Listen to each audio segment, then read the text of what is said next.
มื้อนี้ก็สิพาอาอิงอาพิงมายามปู่กับย่าเนาะในมื้อวันปีใหม่ลาวเฮาเนาะ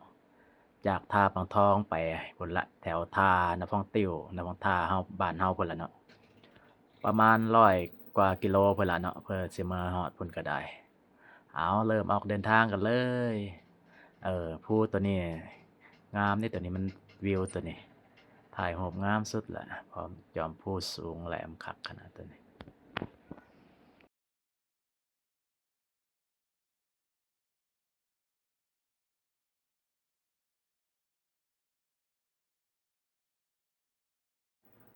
เอาเดินทางต่อไปเลยเนาะ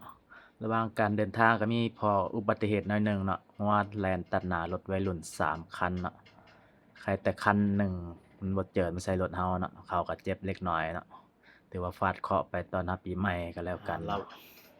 ยังโชคดีอยู่เบิ่งเนาะเด้อว่า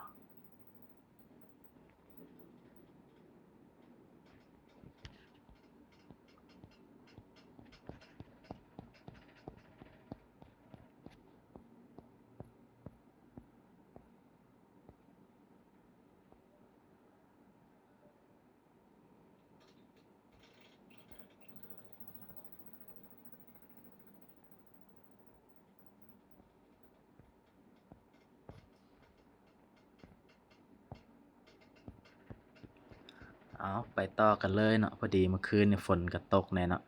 ระหว่างทางใกล้ฮอดเสียนนวลเนาะมีแม่ค้ามารับซื้ออึ่งว่าสิลงไปถามเบิ่งซื้ออึ่งจักหน่อยพอดีแม่ค้าปากบ่ม่วนแน่เนาะก็เลยบ่ซื้อก็เลยอดทั้งแม่ค้าทั้งผู้ไปถามเนาะปกติแม่ค้าก็สิขายโลแค่140,000นึงได้บ่ได้แพงได้อึ่งเผาแม่ไข่เนาะเต็มท้องเลยแม่ค้าปากบ่ม่วนก็เลยบ่ซื้อเลยอดเลยเฮาก็ได้บ่ยอมเสียเปรียบไผเนาะเอาไปต่อกันเลย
เอามาฮอดปากซองแล้วเนาะบัดนี้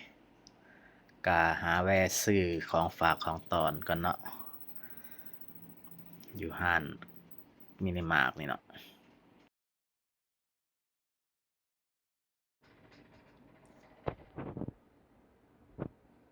เอาซื้อแล้วก็เดินทางต่อแล้วฮอดทางแวแล้วเนาะทางแวป้ายหนองบัวท่าเนาะเข้ามาทางดินแดงได้บัดนี้ทางเข้ามานี่ก็ประมาณ20กิโลนี่แหละเพื่อสิฮอดน่ะเป็นทางดินแดงเบิดเลยเนาะไปยาวไประหว่างทางก็มีฝนตกเป็นบางช่วงเนาะก็ฝุ่นบ่หลายแหน่มื้อนี้เนาะ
ขี่มาเรื่อยๆเนาะใกล้สิฮอดแล้วเนาะอันนี้ก็เป็นบ้านนาฟองทาเนาะ